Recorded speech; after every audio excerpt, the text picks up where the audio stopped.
The following is a paid program. The opinions contained within do not necessarily reflect those of the staff, management, or sponsors of News Talk Radio WOBM AM 1160 and 1310. Live from the Bob Levy Broadcast Center, overlooking the Toms River, it's time to get up, get out, do something. Wake up with Jeremy Grunin. Be a part of the show, 732-505-1160.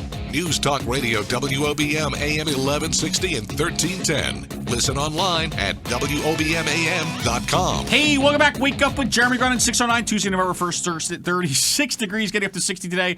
WOBM AM 1160, 1310, News Talk Radio, streaming live on the Radio Pup app at WOBMAM.com, 732-505-1160 to join the conversation. We are joined in studio by Dr. Lynn Einbinder. She is a cardiac oncologist, right? Yes.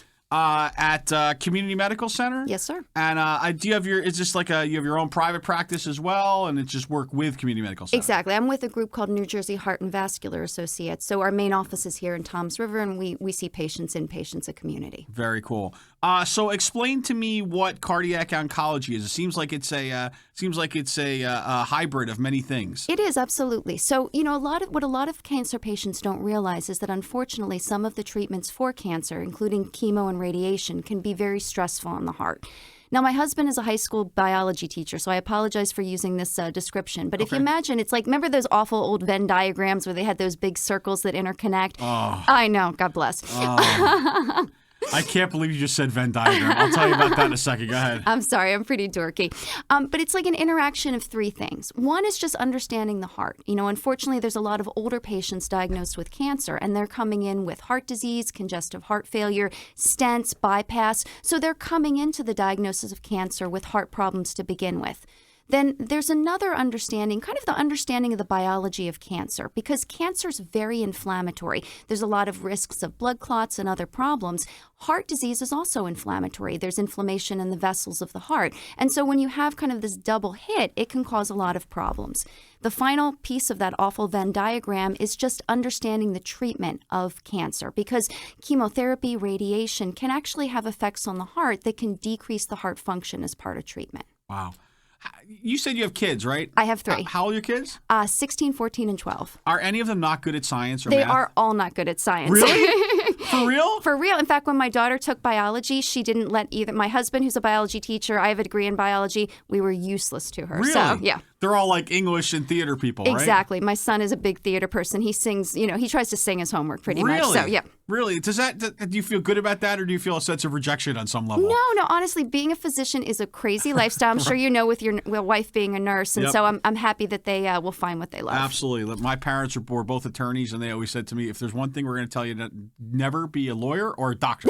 That's what they always said to me. So, and it worked out because I flunked out of college. So why don't you tell me, though, how did you make your decision, though? So you decided, at what point did you decide you wanted to be a doctor? And then how did you kind of decide that this is where you wanted to specialize? Sure. It's actually a very personal story for me. Then you don't have to tell it. Oh, go ahead.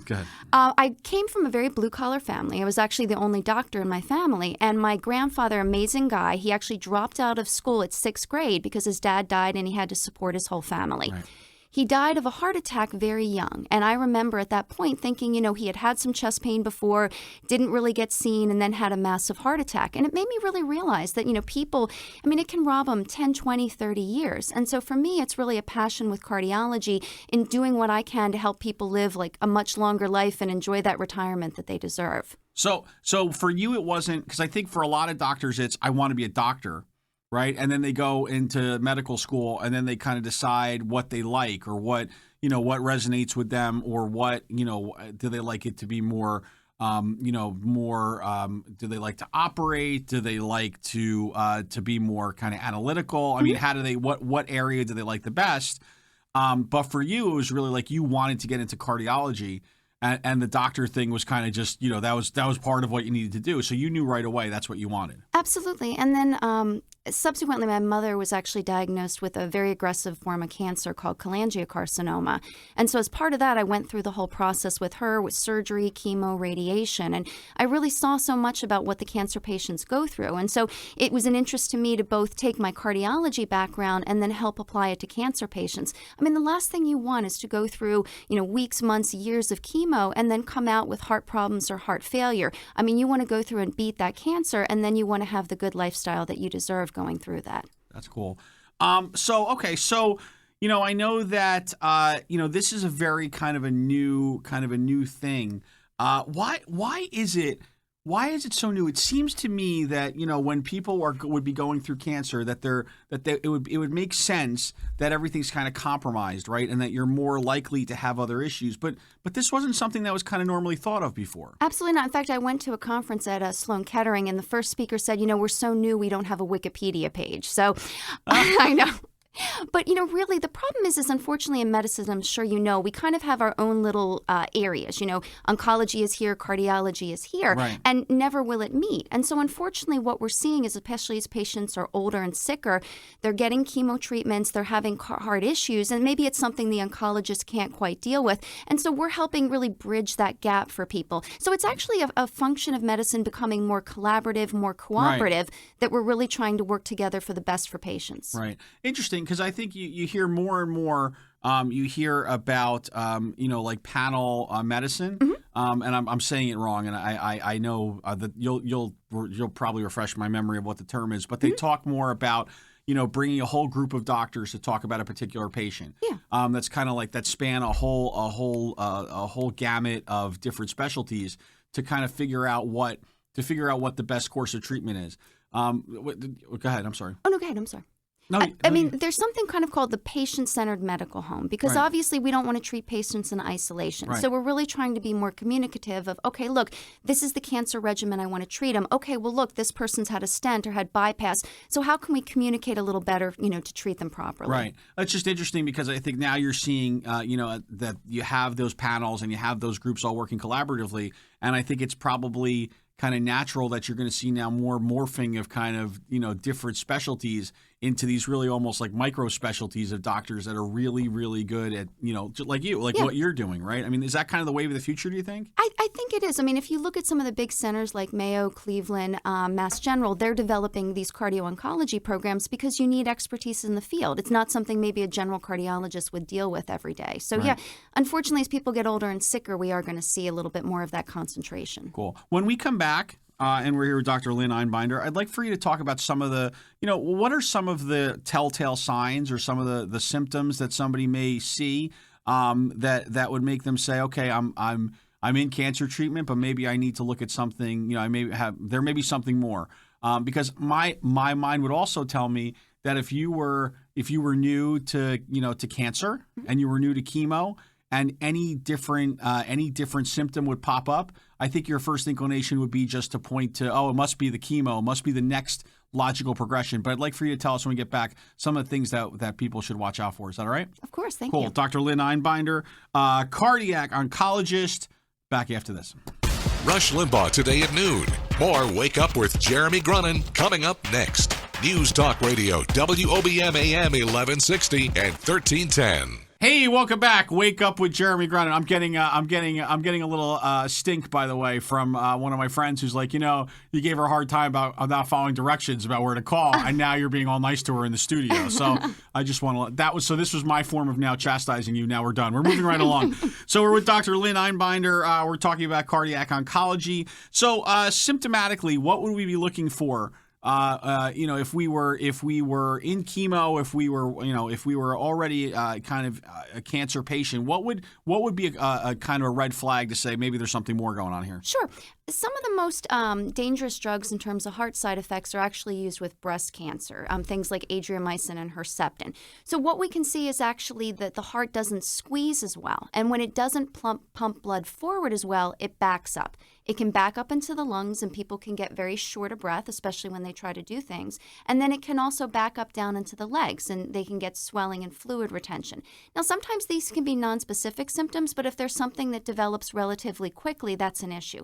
Also, things we can see are arrhythmias that are associated with some types of chemotherapy. So if you're feeling like your heart racing, if you're feeling very irregular heartbeats, right, obviously dizzy, lightheaded, passing out, those are all things you should bring to your oncologist's right, attention.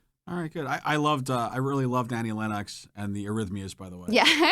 They were really good. Sweet Dreams Are Made of These. You don't know that song, do you, Zach? He's a little young. Marilyn No. Manson redid it. No, I don't think so. All right, moving right along. You also said that really one of the you were telling me in the break that one of the most one of the kind of the highest risk cancers is breast cancer as it pertains to kind of developing additional symptoms. So tell me about that. Sure. Part of the issue is that breast cancer, some of the drugs that we use really weaken the heart. And so there's actually recommendations that we watch heart function, that we do some special tests because it can drop quickly. Also, many times we use radiation for breast cancer, and particularly left-sided breast cancer. Because when you do radiation, again, it can cause that inflammation, it can cause scar tissue. Even people who get radiation can run into heart problems 5, even 10 years down the road. And if you look at, there's again, very boring, a diagram, but you look at survival, and over about 8 years, your risk of dying from breast cancer goes down. Right around the 8-year mark, your risk of dying from heart disease actually becomes more than dying from breast cancer. So even besides the stuff that happens immediately, there's a long-term risk of problems. Wow. Wow. And actually, you're one of the reasons that you're here is I know that we had kind of talked to Tina Pilot with her team of doctors who she brought in. And Tina's been kind of, been one of the more outspoken kind of advocates or kind of positive forces in the community, saying what a great job the folks at Community Medical Center are doing when it deals with it. Do you remember her case specifically? I mean, was she, was that typical? Was it, I know that she's not a typical type woman, but, was that a shrinking violet? So yes. yes, she's tough to get out of her shell, as we talked about. Yeah. But she just kept saying how fantastic the whole experience was, relative to what you're dealing with. That must be hard. I mean, it must take you kind of even more bedside manner than the average doctor, because you're already dealing with a patient that's kind of vulnerable because they already know that they have that. I mean, is that an additional kind of hurdle for you? Oh my God, it's devastating. I mean, I know when my mom was diagnosed with cancer, even as a doctor, I mean, it's like a slap in the face. And, when you hear the word cancer as a patient, like everything else is like ringing in the ears. So, I mean, I always encourage people, bring a friend, family member, write stuff down, call me. But I think you're right. You really have to be sensitive and in tune with people. And it's terrible when you talk about cancer and then you say, oh, by the way, your heart function's affected. It's awful. Oh my God. And what people really worry about is, can I continue to get my chemo? Because they need this life-saving treatment. So that's where I come in. I can work with their oncologists. I can say, okay, look, we can spread out the treatment. We can maybe use a lower dose, but we can still get you through the treatment that you need. Very cool. Dr. Lynn Einbinder, cardio-oncologist, Community Medical Center. When we come back, we give you your magic wand. We talk a little more about treatments, etc., and we'll do that when we come back. Is that all right? Thank you, Jeremy. Cool. Wake Up with Jeremy Grunin back after this.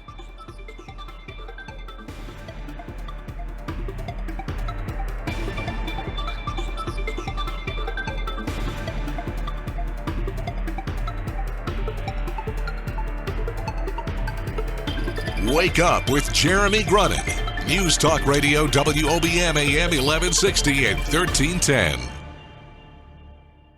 Join the conversation. 732-505-1160. News Talk Radio WOBM AM 1160 and 1310. Listen online at WOBMAM.com. Hey, welcome back. Wake Up with Jeremy Grunin, 6:35, Tuesday, November 1st, 36 degrees, getting up to 60 today. WOBM AM 1160 and 1310 News Talk Radio. Streaming live on the Radio Pop app and WOBMAM.com.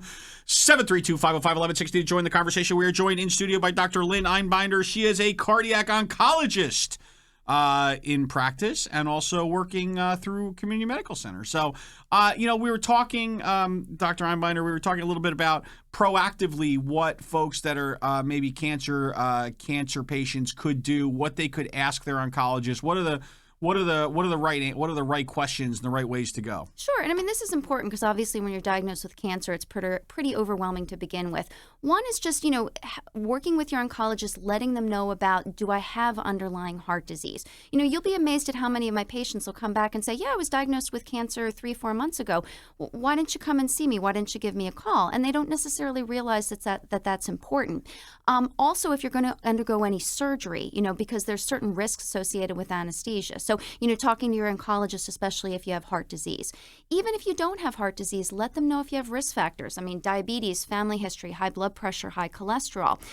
Also ask your oncologist about the drugs that you're getting. Certainly there's a whole, there's some that are high risk, some that are low risk. Ask them if it is a higher risk drug, what type of heart monitoring you should do, and if you should see a cardiac oncologist specialist to watch you a little more closely. Right. One other thing I can tell you is sometimes people feel like the gig is up if they do get problems. That's not true. We can actually start medications that can help strengthen the heart. We can help reverse some of the symptoms that people have. So, early detection, like anything else, is so important. And are there elevated risks based on age? Yes, absolutely. Increased age, presence of heart disease, presence of risk factors, type of chemo that you get, and length and amount of chemo also can be a factor. So if I'm older, if I'm not in great shape, like, overweight, maybe baldish, I'm more at risk for all this stuff. I don't see anybody who looks like that here. So no, good. Thank God. Well, anyway, baldish. All right. Dr. Lynn Einbinder, it's that time. It's the time where we give you your magic wand, your pixie dust, your fairy dust, your ability just to wiggle your nose and make an impact on the world. Somehow I think that you may reference, heart disease and cancer. I'm just feeling like that could be in the cards here. But why don't you tell us what you would do with that wand? Sure. And I mean, obviously there's, if I had all the magic in the world, curing these conditions would be the best thing. But what I tell you, and it sort of sounds silly, is I would make it better communication for both us as doctors and for patients, because I can't tell you it's crazy. We're all going in different directions. If I could find a way to regularly bring a team together for patients, if we could talk about them, figure out the best treatment, we do have some options. I mean, obviously, community, they have an amazing program. They have the navigators who can help coordinate the care. But I would say if I can do a good team approach, because we as doctors only can do so much. We may get 15, 20 minutes with a patient. But if we can find a way to incorporate, nurses, I mean, we're talking about, your wife is a nurse, amazing education and caring. And then if we can also get the other members of the team together, I think that's really going to provide it. And unfortunately, our structure of healthcare doesn't necessarily give us those incentives. So really changing healthcare in a way that we can make that better for patients. Right. Yeah. And listen, I guess I would be, that's great. I guess I would be remiss if I didn't ask, have you seen, over the last few years, has it become more and more difficult with the rising cost of healthcare and everything that you're going to deal with?